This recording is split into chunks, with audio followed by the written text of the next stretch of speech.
This is Real News Media TV, coverage you can trust. Please like, share, subscribe, and hit the notification bell. Select all for daily news updates. Good evening, my Real News Media TV family. Welcome back to the channel for another news update for June 8, 2023. And in the news this evening, St. Elizabeth farmers and residents affected by flooding. Several farmers in St. Elizabeth are counting their losses after floodwater caused by heavy rains on Tuesday washed away millions of dollars worth of crops. A number of communities in the southern section of the parish saw sustained rainfall for more than 4 hours, which affected crops such as melons, tomatoes, and escallion. A melon farmer from Chocolate Hole in Junction said his melon garden was decimated by the floodwaters. So the water will come down, you couldn't really manage. And it's come and sweep the whole garden, as you can see. And a melon garden in the next 2 weeks, we will be reaping, you understand? And I think roughly about 3 acres, almost over 3, I can less than 3 acres. And roughly I look at the estimate in about $5 million. So the amount of volume of garden, for a garden actually can pick at least 100,000 pounds a melon. So yeah, it depends on the price. We come up, but really, with the price, we did down on a couple of weeks back, and I was looking next 2 weeks, probably the price is probably $80 to $70 a pound, so compare. Several homes in Bull Savannah were also inundated after heavy rains pelted the community. Cintron Sinclair, a resident of Bull Savannah, said the community is left to the mercy of the elements. And we totally flood out. And right now about 10 houses, we're in a little vicinity also. And everything gone. Everybody lose, everything inside, everything gone. Everything flood. Because the water come in and pass through the house them. Settle. It comes so fast. Because in the night when you have bed rainfall, so the water just come down. Because we know a gully course we not still. But nobody now look for them water again. In a split second, in the house and you cover. When it done, you couldn't walk around so, or else you cover with water. So once you get more rain, it will come straight back up. And maybe if you get more rain, it will go far up. There's no way to move go. And there's nothing you can do about it.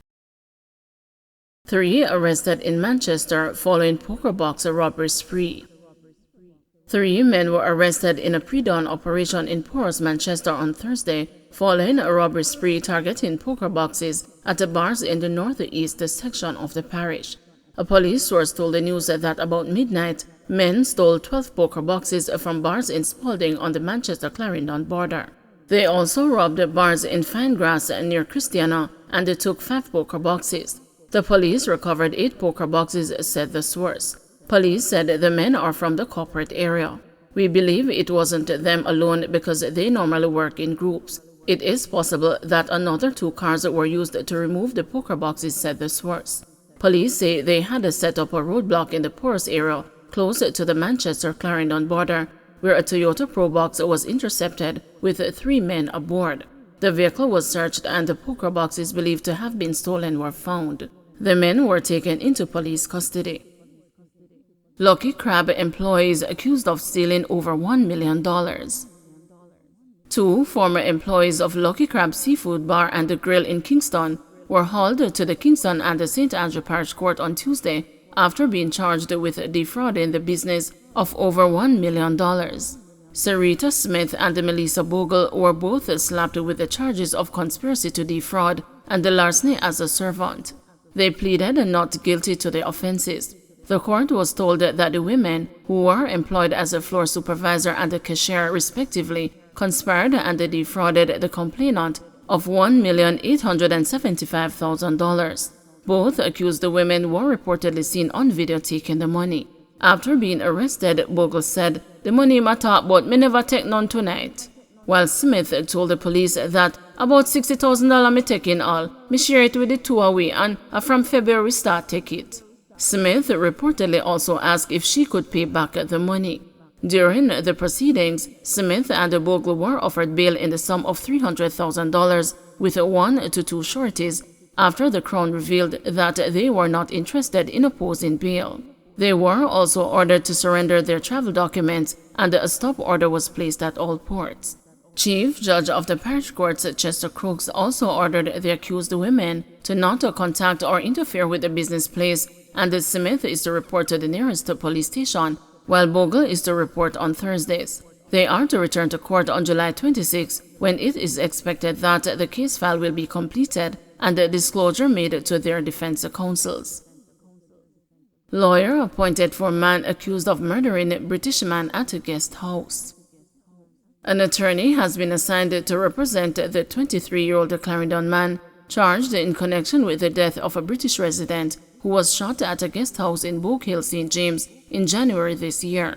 Javon Brown of Baileystown, Clarendon has been charged with the murder of Sean Patterson, 33, a personal trainer from West London in Britain who was visiting Jamaica.